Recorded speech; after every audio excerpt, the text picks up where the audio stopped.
All right, we're going to get started. Well, good afternoon, everyone, and welcome to our annual Women's Empowerment Conference. My name is Blanca Jara, and I am a member of the conference committee. Before we get started, I want to remind you that this session is being recorded, and the recording will be available on our website. Please feel free to use the chat feature to ask questions and engage with each other. If you're comfortable, we welcome you to keep your camera on, but we ask that you keep your microphone on mute while your presenter is speaking. Today's session is led by Gina Torres, who is the Career Services Coordinator at Morton College, and is presenting on how to feel confident and network through a virtual career fair. Gina, thank you for joining us today. Thank you for having me, Blanca. I want to thank both you and the rest of the committee who's put this wonderful event together. I know this is, I think, your third or fourth event, and so they just continue to get better and better. So thank you once again for including me. No problem. Well, the floor is yours, Gina. Thank you so much. Welcome, everyone. So today I'm going to talk to you about how to navigate through a virtual career fair. Some of you may or may not know, but we do have a career fair coming up on April 9th, which is a Friday from 10 to 4. So I did go ahead and include the information on the flyer here for you to take a look at. And if you decide to be part of this event, this workshop today is going to be extremely helpful for you to feel better prepared and more confident going into that career fair. All right. So what is the value of attending a virtual career fair? One of the biggest things is that with a virtual career fair, not only are you meeting with local employers, but you're given an opportunity to meet with a bigger and more diverse set of employers. Some may be outside of the state. So it definitely gives you a lot of other opportunities to meet with employers beyond just the local area that you live in. The other thing that you're going to be able to receive is avoiding the long lines at your typical career fairs. When it is in person, the employers' booths do get filled up with a lot of individuals who want to meet with them. So the lines can definitely get long. And so this is one way to avoid that. The other thing is that you're able to engage with group chat conversations, and you're also able to learn from other individuals who are asking questions so that you start to learn a little bit more about what it is that you're looking for. Sometimes I think individuals are afraid to attend a virtual career fair because they don't necessarily know what they're looking for or what sort of questions to ask. So this is also an opportunity for you to take a learning lesson on other individuals who might have more experience with attending a virtual career fair. So what to expect from a virtual fair? So with many of the virtual fairs, including the one that we're going to be hosting, the career fair is hosted by a platform called Handshake. So you want to register and then create an account in advance. Most of the time, the account is going to require you to include your resume or a portfolio of some sort. And so you want to make sure that you're doing this ahead of time so that you're all set for the day of the event. There's also going to be a schedule available of all of the employers and when they're going to be online. And you want to be able to look at this list because you want to differentiate which employers you want to meet and at what time they're going to be available.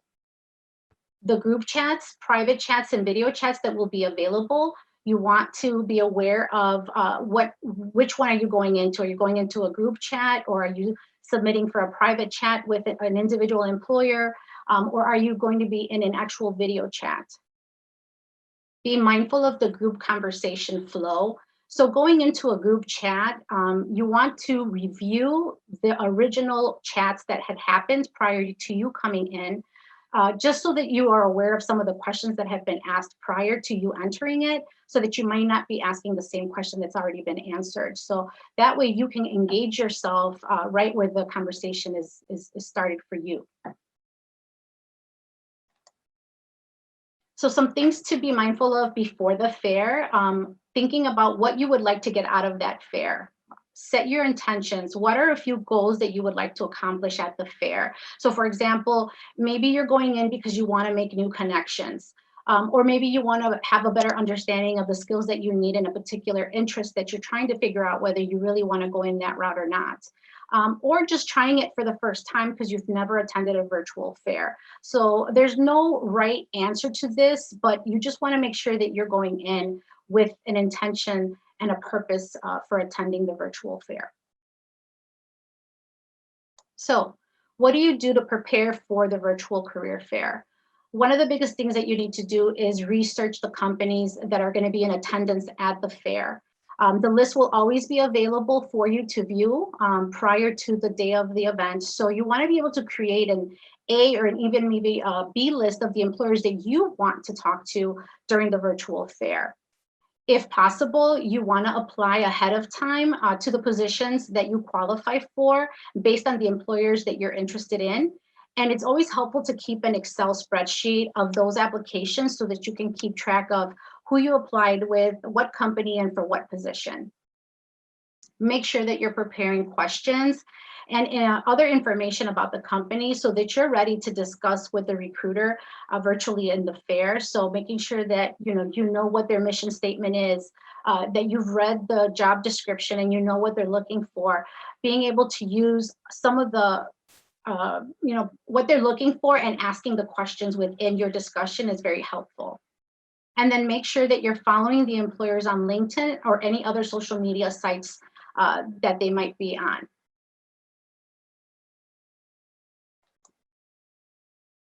All right, so preparing a verbal elevator pitch.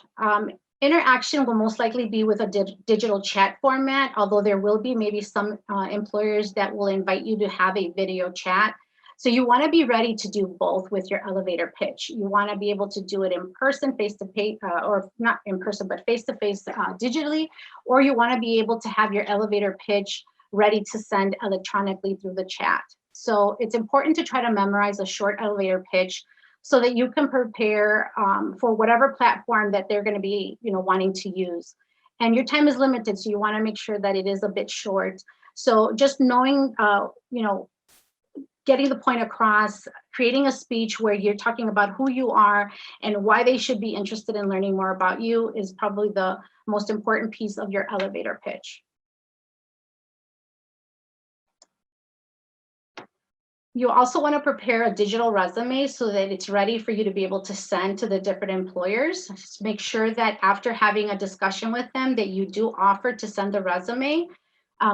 You can ask them for their contact information if you don't already have it, but you want to make sure that it's been downloaded to your laptop or computer or phone, whichever format you're using, and that you can access it easily so that you can go ahead and add it to that chat platform or send it through email. You just want to make sure you're prepared so you're not stumbling through your laptop or your phone to try to find the information. You want to know exactly where it's at. So with regards to your professional dress, you always want to look your best, even if it is a virtual event. Recruiters can still see you and will be expected to be, for you to be dressed professionally. So you want to be prepared, even if they started off with a chat online with you and maybe they're asking you to do a video call, you want to be dressed in your best so that in case that does happen, you're prepared. And then you should be wearing either a business suit or a dress shirt. So some of the things that I'm going to go over in the next screen, next screen will be some of the things you should avoid and some of the things that you should consider wearing. So colors to wear, you want to stick to neutral colors, navy, gray, black. Brown colors are the most that translate well in a virtual world. Royal navy, sky blue also look great on video, along with gray and green. You do want to stay away from red, oranges, yellows, and pinks. Those don't translate very well in the virtual interview, so you want to make sure that you're staying away from those. All right, so preparing for your virtual career fair, you want to make sure that you are setting yourself up with no distractions. So one way to do that is considering setting up your own virtual career fair booth in a room where you can set up your background with maybe your diplomas or maybe your favorite quotes, something that really just lets that recruiter know who you are and maybe a little bit of your personality. So you want to make sure that there are no sounds or noises to interrupt you while you're attending the virtual fair. So just make sure that you're turning off your cell phone. If there is a home phone, you want to make sure that you're turning all that off or any other devices. During your attendance at the virtual fair, you just want to make sure that you're sitting somewhere where you will be free of distractions.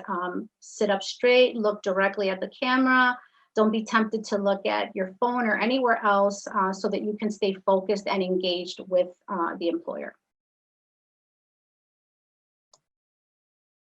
Make sure that you are speaking clearly, articulate your words to ensure that the interviewer understands what you're saying. Don't rush through your words, take your time to clearly state your point.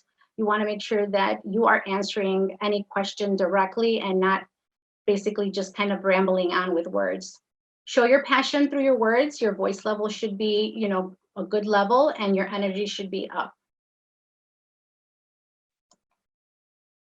So pump up your energy level. You want to make sure that you are excited and that you're showing the employer that you are, excited to meet with them and be able to show off your personality, be upbeat and knowledgeable about the company, the position, and what you will bring to the table. And this again goes back to having that elevator pitch prepared. So making sure that you look at the camera and making eye contact. So while this is sometimes really difficult, I know that there are times when you can't help but look at yourself on the screen or at the keyboard. Make sure that you're looking directly on the camera. So sometimes what's helpful is to place a photo above the camera to remind you to establish that eye contact. Another thing that you can do is include a logo of the organization that you're speaking with. Not only will it help you with remembering what was the position that you wanted with them, but it also keeps track of who you're meeting with, because as soon as you're done with one employer, you might be going into another, and you want to make sure that you are keeping the information from one company to the other separate and reminding yourself of who you're actually speaking with. So it's imperative that you have a follow-up after a fair. It's the same thing as if you were having a face-to-face interview. You want to make sure that you send out a strong professional thank you and follow-up correspondence. So make sure that you're asking for their contact information so that you can send them a thank you letter either through email or via mail within 1 day of the job fair. Career fairs are a great way to not only look for jobs, but also build a network, whether they are in person or online. So this is true, especially right now when we're dealing with the pandemic and having to be at home.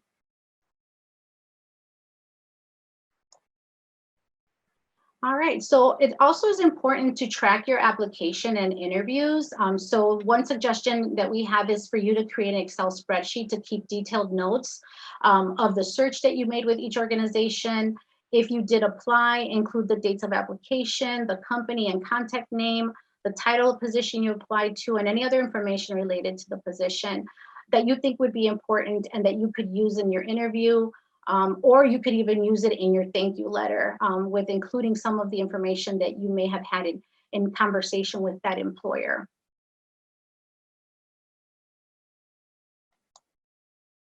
So how can our career service department help you prepare?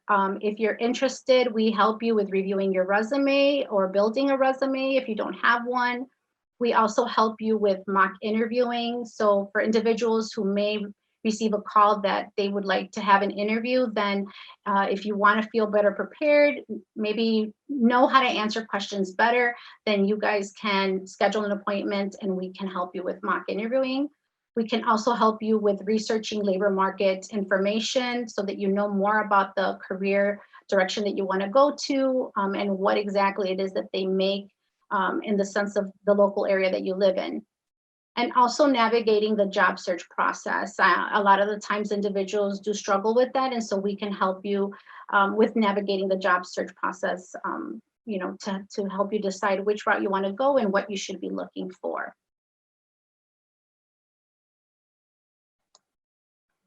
All right, well, thank you so much, everyone. Does anyone have any questions? All right, well, thank you so much, Gina, for your fabulous presentation and for providing this information. As Gina shared, on April 9th, we are going to have the Morton College Career Fair, and you can also register by clicking on the link that I just dropped in the chat box feature and register and be able to interact and learn how you can become much more confident in your interviewing skills. Again, Gina, thank you so much. I also want to share with you that we have upcoming sessions on Thursday, March 11th at 11 in the morning. The session is titled Unmute Yourself, How to Work on Public Speaking from Home. Also on Thursday, March 11 at 6 p.m., we are going to have a session called Future is Female, What I Wish I Had Known Before Building a Small Business. You could get that information on how to register for these sessions at mortoncollege.edu/WEC. And you could also see all of the sessions that we have coming up throughout the month. If no one has any questions, I'm just giving you guys one more opportunity, then this is the end of our session for today. Thank you so much for joining us and for keeping up with Morton College.